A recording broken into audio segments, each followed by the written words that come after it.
പ്രാർത്ഥനയെക്കുറിച്ചുള്ള നമ്മളുടെ ഈ പഠന ക്ലാസ്സിൽ ദൈവത്തിൽ നിന്ന് നമ്മൾ കാര്യങ്ങളെ പഠിക്കുകയാണ്. മറ്റൊന്നുമല്ല, എങ്ങനെയാണ് നാം പ്രാർത്ഥിക്കേണ്ടതെന്ന് ദൈവം തന്നെ നമ്മളോട് സംസാരിക്കുന്ന ഭാഗങ്ങൾ വേദപുസ്തകത്തിൽ നമ്മൾ മനസ്സിലാക്കാനായിട്ടാണ് പരിശ്രമിക്കുന്നത്.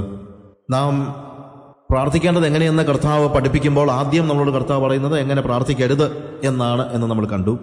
കാരണം നമ്മളൊക്കെ പ്രാർത്ഥിക്കുന്ന ആളുകളായതുകൊണ്ട് ആ പ്രാർത്ഥനയിലെ പാളിച്ചകൾ തിരിച്ചറിഞ്ഞ് ദൈവം ഉദ്ദേശിക്കുന്നതിനുള്ള പ്രാർത്ഥനയിലേക്ക് മടങ്ങി വരേണ്ടത് വളരെ അത്യന്താപേക്ഷിതമാണ്.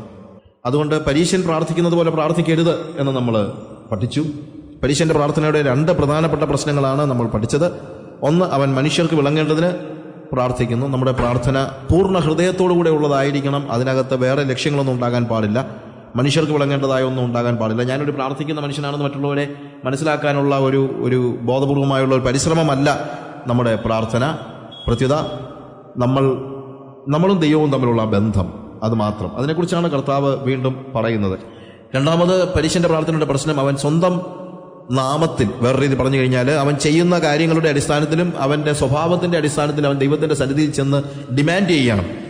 എന്നാൽ സ്വർഗത്തിൽ നമുക്കൊന്നും അക്കൗണ്ടില്ല. ആർക്കേ അക്കൗണ്ടുള്ളൂ? യേശുവിന് മാത്രമേ അക്കൗണ്ടുള്ളൂ. അതുകൊണ്ട് നമ്മൾ നമ്മുടെ പേരിൽ ചെന്ന് കഴിഞ്ഞാൽ അവിടെ ചെക്കൊപ്പിട്ട് ഞാൻ ഒപ്പിട്ടിട്ടുണ്ടെന്ന് പറഞ്ഞിട്ട് കാര്യമൊന്നുമില്ല. നമ്മൾ ചെയ്ത കാര്യങ്ങളൊന്നും അവിടെ ആ രീതിയിൽ വിലപ്പോകത്തില്ല.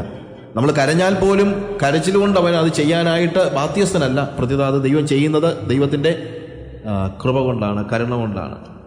പരീശൻ പ്രാർത്ഥിക്കുന്നത് പോലെ നമ്മൾ പ്രാർത്ഥിക്കരുത്. ദൈവത്തിൻ്റെ സാന്നിധ്യത്തിൽ ദൈവം ഒഴികെ മറ്റൊന്നും ഉണ്ടാകരുത്. നമ്മൾ പ്രാർത്ഥിക്കുമ്പോൾ വേറെ ഒന്നും ഉണ്ടാകരുത്. എങ്ങനെ പ്രാർത്ഥിക്കരുതെന്ന് പറയുന്നതിൻ്റെ കൂട്ടത്തിൽ തന്നെ നിങ്ങൾ പ്രാർത്ഥിക്കുമ്പോൾ പരീശനെ പോലെ പ്രാർത്ഥിക്കരുതെന്ന് പറഞ്ഞിട്ട് പെട്ടെന്ന് തന്നെ കർത്താവ് പറയാണ് നിങ്ങൾ പ്രാർത്ഥിക്കുമ്പോൾ എങ്ങനെ പ്രാർത്ഥിക്കണം. നമ്മൾ വീണ്ടും മത്തായിയുടെ സുവിശേഷം 6-ാം അധ്യായത്തിലേക്ക് വരുമ്പോൾ, നീയോ പ്രാർത്ഥിക്കുമ്പോൾ അറയിൽ കടന്ന് വാതിലടച്ച് രഹസ്യത്തിലുള്ള നിന്റെ പിതാവിനോട് പ്രാർത്ഥിക്കുക. രഹസ്യത്തിൽ കാണുന്ന നിന്റെ പിതാവ് നിനക്ക് പ്രതിഫലം തരും. നീയോ പ്രാർത്ഥിക്കുമ്പോൾ അറയിൽ കടന്ന് വാതിലടച്ച് രഹസ്യത്തിലുള്ള നിന്റെ പിതാവിനോട് പ്രാർത്ഥിക്കുക. അപ്പോൾ അവിടെ മനുഷ്യരില്ല. പരീശന്റെ പ്രാർത്ഥനയിൽ മനുഷ്യരും കൂടെ ഉണ്ട്.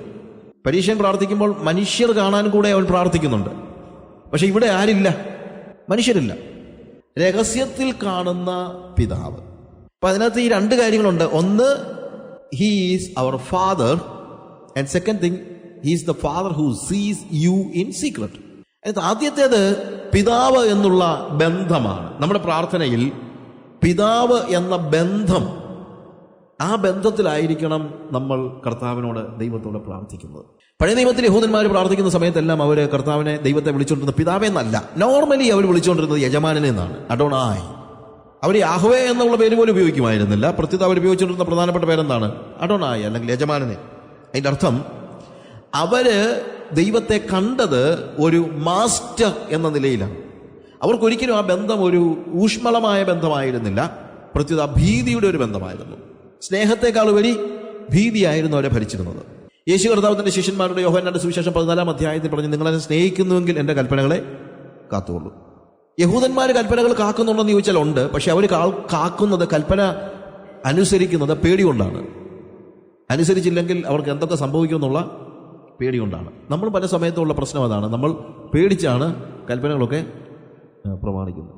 പക്ഷെ കർത്താവ് പറഞ്ഞു, നിങ്ങൾ എന്നെ അനുസരിക്കുന്നത് പേടികൊണ്ടാകരുത്, എന്നെ സ്നേഹിക്കുന്നത് കൊണ്ട് ആയിരിക്കണം. ഇതേപോലെ തന്നെ ഇവിടെ നമ്മളുടെ പ്രാർത്ഥന ഇപ്പോൾ സ്നേഹത്തിൽ അധിഷ്ഠിതമാണ്. ബന്ധം വളരെ ഊഷ്മളമാണ്. He is our father. ഈ ഫാദർ എന്ന് പറയുന്നതും ഒരു ഒഫീഷ്യൽ ബന്ധമല്ല. ഒഫീഷ്യലായിട്ടുള്ള ബന്ധം എന്ന് പറഞ്ഞാൽ പിതാവ് എന്ന് പറയുമ്പോഴത്തേക്ക് ഒരു ഒഫീഷ്യൽ ബന്ധം ഉണ്ട്. പക്ഷെ ഇവിടെ പറഞ്ഞിരിക്കുന്നത്, അല്ലെങ്കിൽ കർത്താവ് ശിഷ്യന്മാരെ പ്രാർത്ഥിക്കാൻ പഠിപ്പിച്ചപ്പോൾ അവരോട് പറഞ്ഞത്, യു കോൾ ഹിം അബ. അബ എന്ന് പറയുന്നത് പിതാവെന്ന് നമ്മൾ ഉപയോഗിക്കുന്ന വാക്കല്ല. നമ്മുടെ വീട്ടിൽ നമ്മളുടെ മക്കൾ നമ്മളെ വിളിക്കുന്ന വാക്ക് പിതാവേ എന്നൊന്നും അല്ലല്ലോ. നമ്മുടെ പിള്ളേർ രാവിലെ വന്നിട്ട് പിതാവേ കാപ്പി കുടിച്ചാലും എന്നൊക്കെ പറഞ്ഞാലാണ് അവർ പറയുന്നത്. ആ ബന്ധത്തിനകത്ത് എന്തില്ല? ഊഷ്മളതയില്ല. പപ്പ, അപ്പ, അച്ചായ എന്നല്ല, ഡാഡി, ഡാഡ്. അതിനകത്ത് ഊഷ്മളതയുണ്ട്. ഇതുപോലെ അരാമ്യ ഭാഷയിൽ മക്കള്, സ്വന്തം മക്കള് പിതാവിനെ വിളിക്കുന്ന പേരാണ് അബ എന്ന് പറയുന്നത്. അത് ഒഫീഷ്യലല്ല. ഒഫീഷ്യലായിട്ട് നമ്മൾ പലരെയും പിതാവെന്നൊക്കെ വിളിച്ചേക്കും. ഇപ്പം ഒരു ചർച്ചിന്റെ വലിയ സീനിയർ ലീഡർ, പ്രായമുള്ളൊരു മനുഷ്യനുണ്ടെങ്കിൽ നമ്മൾ ചിലപ്പം പറയും, പ്രിയ പിതാവിനോടൊപ്പം ഇന്ന് ആരാധനയിൽ പങ്കെടുക്കുവാൻ നമുക്കിടയാക്കിയത് ഓർത്ത് നമുക്ക് കർത്താവിനെ സ്തുതിക്കാം. അപ്പോൾ നമ്മൾ വിളിച്ചത് എന്താ? പിതാവ്, ഫാദർ. പക്ഷേ അടുത്ത ആഴ്ച വീട്ടിൽ ചെന്നിട്ട്, അദ്ദേഹത്തിൻ്റെ വീട്ടിൽ ചെന്നിട്ട്, അച്ഛാ ഞാൻ കഴിഞ്ഞ ആഴ്ച പിതാവേ എന്നൊക്കെ വിളിച്ചതല്ലേ, ആ വീതം എനിക്ക് കുടുങ്ങി തരണം എന്ന് പറഞ്ഞ് അങ്ങനെ തരുമോ? തരത്തില്ല. കാര്യം അദ്ദേഹം എന്താണ്, നമ്മൾ പിതാവെന്ന് വിളിച്ചത് ഒരു ഒഫീഷ്യൽ ബന്ധത്തിൽ അങ്ങ് വിളിച്ചെന്നുള്ളതല്ലാതെ ആ ബന്ധത്തിനകത്ത് എന്തില്ല, ഊഷ്മളതയില്ല. സ്വന്തം പിതാവിനെ വിളിക്കുന്ന പേരാണ് വാസ്തവത്തിൽ അബ എന്ന് വിളിക്കുന്നതായ പേര്. അവിടെ നമ്മൾ ഫ്രീ ആണ്. അബ എന്ന് വിളിക്കുമ്പോൾ നമ്മൾ ഫ്രീ ആണ്.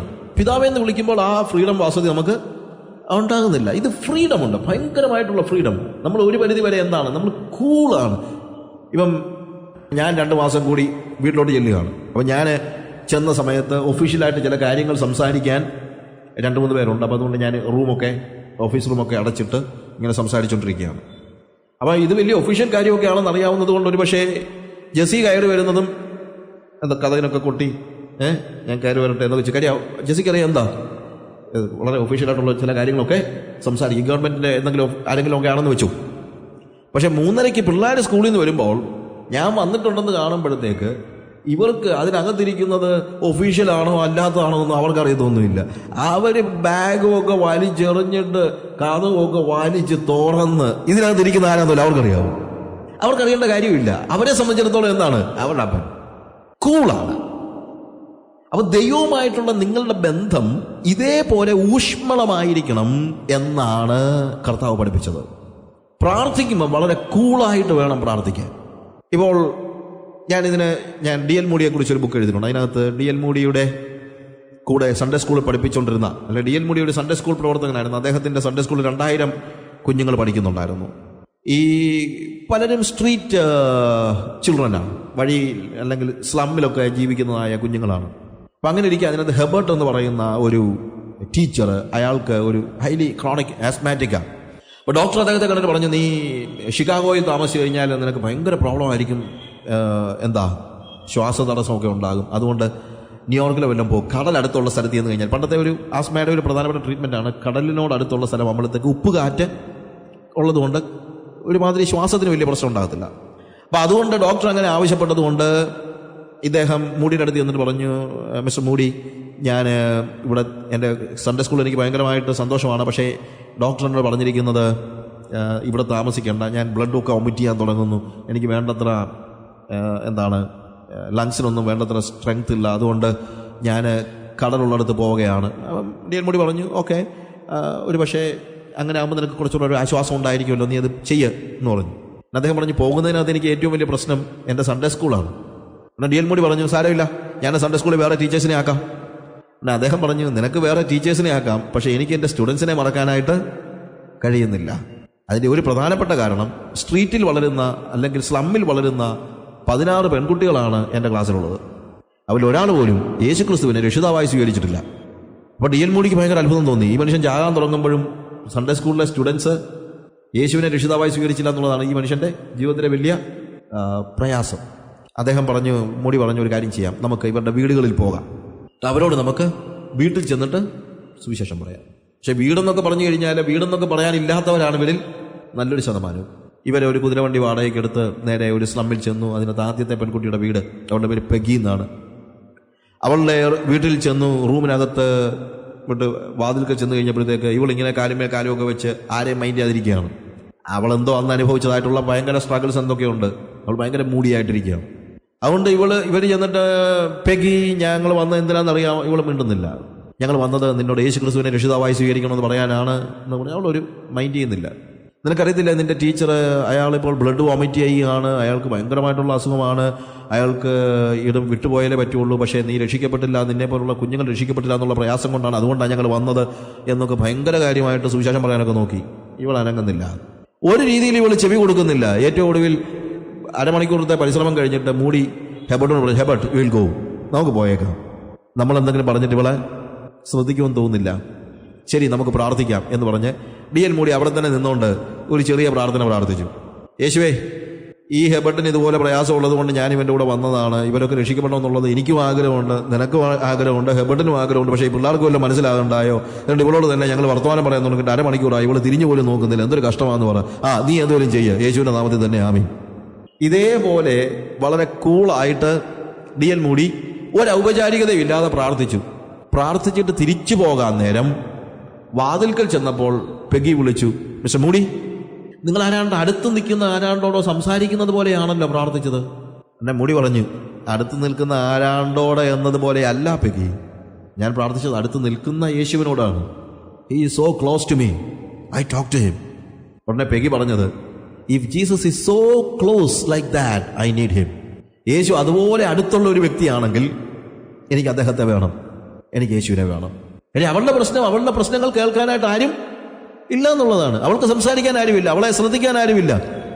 അപ്പോൾ യേശുവിനോട് നമ്മൾ അടുത്ത് ചെല്ലുമ്പോൾ എന്താണ്, ഇതുപോലെയുള്ള ഒരു കൂൾ എക്സ്പീരിയൻസ് ആണ് നമുക്ക് ഉണ്ടാകേണ്ടത്. അല്ലാതെ വളരെ ഒഫീഷ്യലായിട്ടുള്ള ഒരു പ്രാർത്ഥനയും മറ്റും അല്ല പ്രാധാന്യം അർഹിക്കുന്നതായ കാര്യം. എന്താണ് പ്രാർത്ഥന? എപ്പോഴും അവനോടുള്ള ആ ഊഷ്മളമായ ബന്ധത്തിലായിരിക്കണം. വളരെ ക്ലിയർ ആയിട്ടുള്ള, വളരെ സ്നേഹമുള്ള, അല്ലെങ്കിൽ നമ്മളുടെ വാക്കുകളെ കേൾക്കുന്ന ഒരു ദൈവം എന്നുള്ള ഒരു വലിയ ബോധ്യം നമുക്കുണ്ടാകണം. ഞാൻ ഇതുപോലെ ഒരു സ്റ്റോറി, ഡോക്ടർ വെതർഹെഡ് എന്ന് പറയുന്ന ഒരു പാസ്റ്റർ, അദ്ദേഹത്തിൻ്റെ ചർച്ചിലെ ഒരു കാര്യം പറയും. അദ്ദേഹം ഒരു പാരിഷിൽ നിന്ന് മറ്റൊരു പാരിഷിലേക്ക് സ്ഥലം മാറി ചെന്ന് അവിടുത്തെ ഭവന സന്ദർശനം, പല വീടുകളിൽ ഇങ്ങനെ കയറി ഇറങ്ങിയ കൂട്ടത്തിൽ ഡൊണാൾഡ് എന്ന് പറയുന്ന ഒരു വ്യക്തിയുടെ വീട്ടിൽ ചെന്നു. ഈ വ്യക്തി ഒരു ടോട്ടലി പാരലൈസ്ഡ് ആണ്, 1-to-1 അറ്റൻഷൻ വേണ്ടത്തക്ക രീതിയിൽ ടോട്ടലി പാരലൈസ്ഡ് ആണ്. അപ്പോൾ ഡോക്ടർ വെതർഹെഡ് റൂമിൽ ചെന്ന് കഴിഞ്ഞപ്പോൾ ഭാര്യ മരിച്ചു പോയി, മോളാണ് ഈ ഡൊണാൾഡിനെ നോക്കുന്നത്. അടുത്ത് ചെന്ന് കഴിഞ്ഞപ്പോൾ ഒരു കസേര തലയ്ക്കടുത്ത്, അല്ലെങ്കിൽ കട്ടിലിൻ്റെ തലയുടെ ഭാഗത്ത് ഒരു കസേര അവിടെ ഇട്ടിട്ടുണ്ട്. അപ്പം ഡോക്ടർ വെതർഹെഡ് ചിന്തിച്ചു, ആരെങ്കിലും ഇപ്പം വന്ന് സംസാരിച്ചിട്ടൊക്കെ പോയതായിരിക്കും എന്ന് വെച്ച് അദ്ദേഹം ചോദിച്ചു, നിനക്ക് ഗസ്റ്റ് ഉണ്ടായിരുന്നോ? ഡൊണാൾഡ് പറഞ്ഞു, ഇല്ല പാസ്റ്റർ. പിന്നെ ഈ കസേര? ഉടനെ അദ്ദേഹം ആ കസേരയുടെ സ്റ്റോറി പറഞ്ഞു. ഈ കസേര ഞാൻ എപ്പോഴും ഇവിടെ സൂക്ഷിക്കുന്നതാണ്. അതെന്തിനാ? അദ്ദേഹം പറഞ്ഞു, അതൊരു സ്റ്റോറിയാണ്. ഞാൻ ചെറുപ്പമായിരുന്ന സമയത്ത് പ്രാർത്ഥിക്കാനായിട്ട് ഞാൻ ഒത്തിരി പരിശ്രമിക്കും, മുട്ടുമേ നിന്നൊക്കെ പ്രാർത്ഥിക്കും, പക്ഷേ കുറച്ച് കഴിയുമ്പോൾ ഉറങ്ങി പോകും. അങ്ങനെ എന്നും ഇങ്ങനെ പ്രാർത്ഥിക്കാൻ നോക്കി ഒരിക്കൽ പോലും എനിക്ക് പ്രാർത്ഥിക്കാൻ പറ്റില്ല. അപ്പം ഞാൻ എൻ്റെ പാസ്റ്ററോട് ചെന്നിട്ട് പറഞ്ഞു, പാസ്റ്ററെ, ഞാൻ പ്രാർത്ഥിക്കാനായിട്ട് വളരെ ആഗ്രഹത്തോടു കൂടെ എഴുന്നേറ്റിരിക്കും, മുട്ടുമേ നിൽക്കും, പക്ഷേ എങ്ങനെ ഇരുന്ന് കഴിഞ്ഞാലും ഞാൻ ഉറങ്ങിപ്പോകും. അതുകൊണ്ട് ഞാൻ എന്താ ചെയ്യുന്നത്? എനിക്ക് പ്രാർത്ഥിക്കണമെന്ന് ആഗ്രഹമുണ്ട്, പക്ഷേ പ്രാർത്ഥിക്കാൻ പറ്റുന്നില്ല എന്ന് പറഞ്ഞപ്പോൾ ആ പാസ്റ്റർ പറഞ്ഞു, നീ അങ്ങനെ ഒഫീഷ്യലായിട്ട് വലിയ മുട്ടുമേലൊന്നും നിന്ന് പ്രാർത്ഥിക്കേണ്ട, നീ ഒരു കസേര എടുത്തിട്ടുണ്ട്, നിന്റെ ഓപ്പോസിറ്റായിട്ടിട്, അവിടെ യേശു ഇരിപ്പുണ്ടെന്നങ്ങ് ചിന്തിക്കുകയല്ല, അവിടെ യേശു വന്നിരിക്കും. നീ യേശുവിനോട് സംസാരിച്ചാൽ മതി, നീ വലിയ വലിയ കാര്യങ്ങളൊന്നും പറയണ്ട, നിനക്ക് എന്തൊക്കെയാണ് ദൈവത്തോട് പറയാനുള്ളത് അതൊക്കെ പറ. അങ്ങനെ ഞാൻ ചെറുപ്പമായിരുന്ന സമയത്ത് ഒരു കസേര എൻ്റെ മുമ്പിലിട്ട് യേശു അവിടെ ഇരിപ്പുണ്ട് എന്നുള്ള ബോധ്യത്തോടു കൂടെ ഞാൻ യേശുവിനോട് സംസാരിക്കാൻ തുടങ്ങി. അങ്ങനെയാണ് ഞാൻ എപ്പോഴും പ്രാർത്ഥിച്ചുകൊണ്ടിരുന്നത്. പക്ഷെ ഞാനിപ്പോൾ കംപ്ലീറ്റ്ലി പാരലൈസ്ഡാണ്. ഞാൻ എപ്പോഴും ഈ കസേര എൻ്റെ തലയുടെ അടുത്ത് തന്നെ ഇട്ട് ഞാൻ യേശുവുമായിട്ട് സംസാരിച്ചുകൊണ്ടിരിക്കുന്നു. ആ മനുഷ്യൻ വളരെ പ്രത്യാശയുള്ള മനുഷ്യൻ ആയിട്ട് അവിടെ പാരലൈസ്ഡായിട്ട് ഉള്ള സമയത്തും യാതൊരു പരാതികളുമില്ലാതെ കഴിയുന്നു. 3 വർഷം അദ്ദേഹം അവിടെ പാരിഷിൽ പാസ്റ്ററായിരുന്നു. അതിനുശേഷം ഡോക്ടർ വെതർഹെഡ് വേറൊരു ചർച്ചിലേക്ക് മാറിപ്പോയി.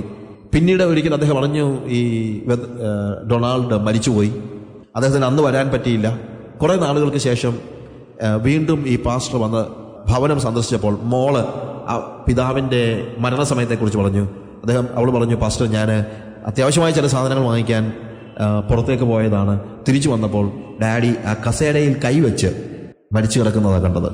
ഉടനെ ഡോക്ടർ വെതർഹെഡ് അതിനെക്കുറിച്ച് പറഞ്ഞിരിക്കുന്നത്, എന്ത് സംഭവിച്ചുവെന്ന് എനിക്ക് തീർച്ചയായും അറിയാം. അദ്ദേഹം തൻ്റെ കരങ്ങളെ യേശുവിൻ്റെ മടിയിലേക്ക് ഏൽപ്പിച്ചുകൊണ്ട് തൻ്റെ ജീവൻ വെടിഞ്ഞു. എത്ര കൂളായിട്ടുള്ള ബന്ധമാണ് അവൻ്റെ സംസാരം. ആ രീതിയിൽ യേശുവിനെ കണ്ടുകൊണ്ട് സംസാരിക്കുന്നതാണ് വാസ്തവത്തിൽ പ്രാർത്ഥന എന്ന് പറയുന്നത്.